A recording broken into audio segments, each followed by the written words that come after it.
Okay, so breaking news. It looks like the Clock app, I can't say the name of the platform because for whatever reason, if you mention the name of another platform while you're on a different platform, that platform will shadow ban you. Very weird, very jealous. It's giving petty, but you know what we're talking about, right? The Clock app is going to be banned, on January 19th after a long going back and forth. It looks like it's finally about to happen. So we're going to get a lot of people who are coming from that app over here to YouTube, and they're going to try to replicate the same content that they were producing on that platform on this platform.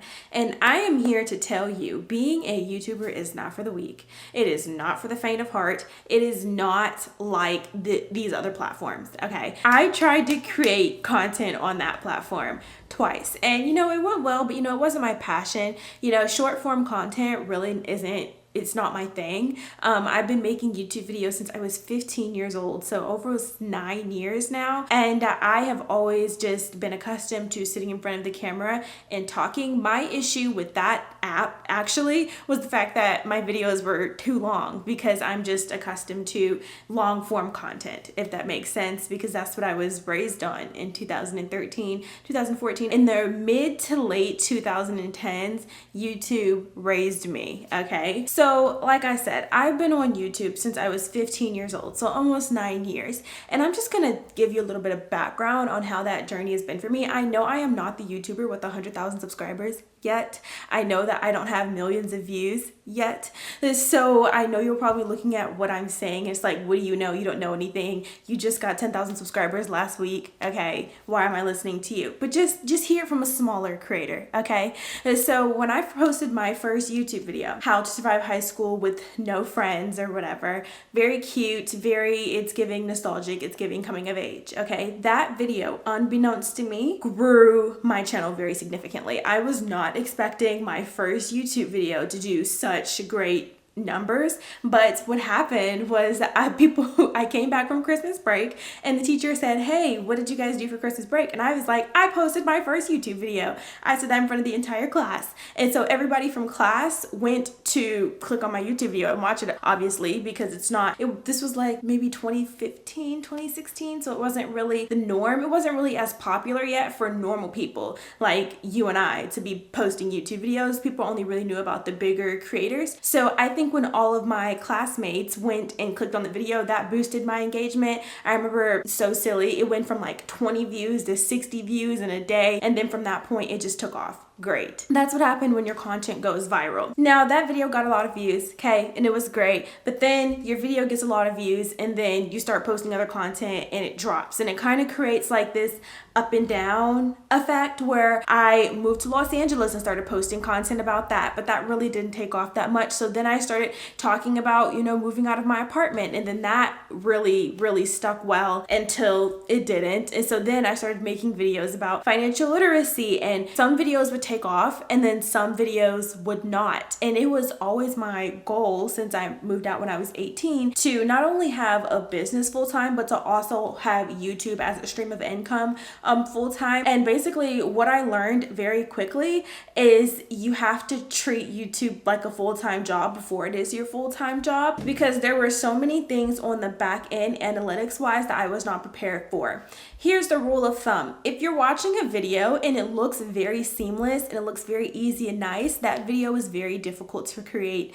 If you're watching a video and it kind of looks kind of janky, ratchet setup, it's not really the highest quality content, that video was very easy to produce. So I'm not trying to come off as bitter, okay? I'm really not. I feel like I'm always pointing the finger at what other people are doing, but you just have to learn things on your own. And what I came to realize, until somebody, a video creator who makes YouTube videos about, how to grow your channel content and stuff like that, he said it, and then it confirmed everything that I believe. You're either going to post a lot or you're going to post quality content, but it's going to be impossible, like almost impossible for you to do both by yourself. And I did not know that. And so for the longest time, I believed that there was something wrong with me. I thought that I was lazy. I thought that I was a procrastinator because I would be watching the channels with hundreds and thousands of views and subscribers, and I would be looking at their editing and trying to replicate replicate things that they were doing, and I was wondering why I was not getting the same results that I was, why I couldn't figure out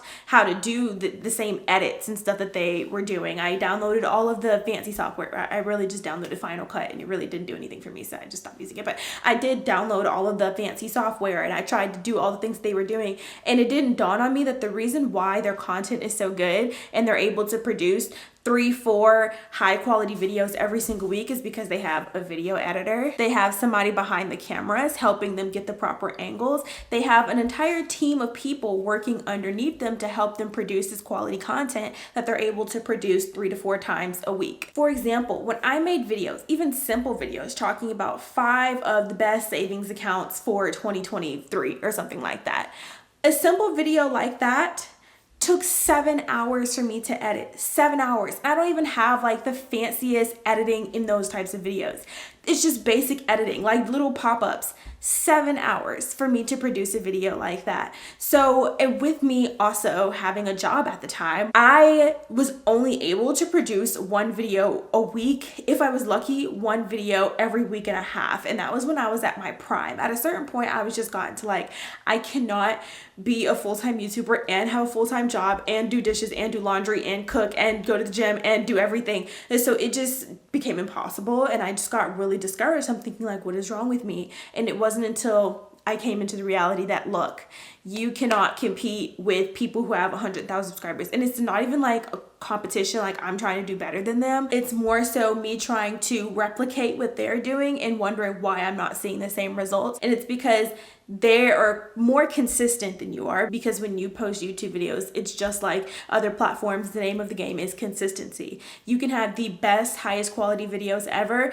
Unless you're already an established creator, if you're a new creator, even if your videos are really, really good, if you're not consistently posting those types of videos, it's going to be really hard for you to get in the YouTube algorithm and get subscribers and get views and get traction. And YouTube is not going to continue to recommend your videos because you're not consistent. And I can know this information in the back of my head, consistency, but with everything that I had going on in the outside of my life, it inhibited me from being consistent, as in posting high quality content 3 to 4 times a week. So it just got to a really, really frustrating point, because YouTube, with this being a career for a lot of people, but it's a self-employment career, they always tell you, do not quit your first job until you making as much money or even double that with this job, or a career, if you want to call it that. But in order for you to make as much money as you're making with your regular 9 to 5 full-time job, you need to be treating this like it's a full-time job. And for the most average person, I'm telling you,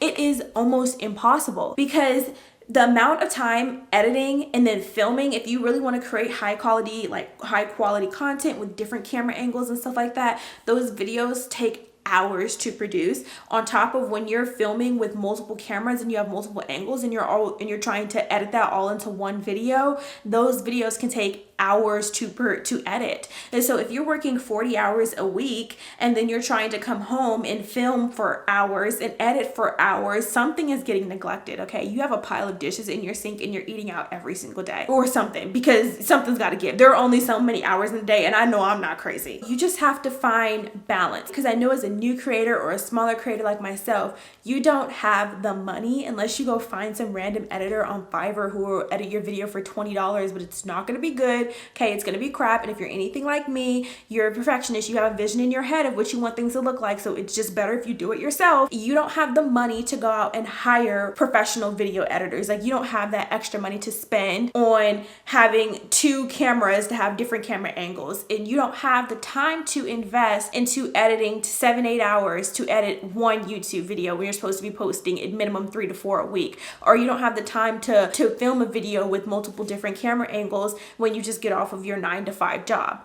So you have to find that balance within your community of posting content that still has some value to it, even though it's not the highest quality filming and editing wise, to at a volume where you're able to be consistent. And that is just one of the most difficult things to balance, because I believe with the other app, and I'm telling you, my screen time on the Clock app is disgusting. Okay, so I'm very familiar with the style of content that is on the Clock app. Okay, you can just pick up your phone and start talking.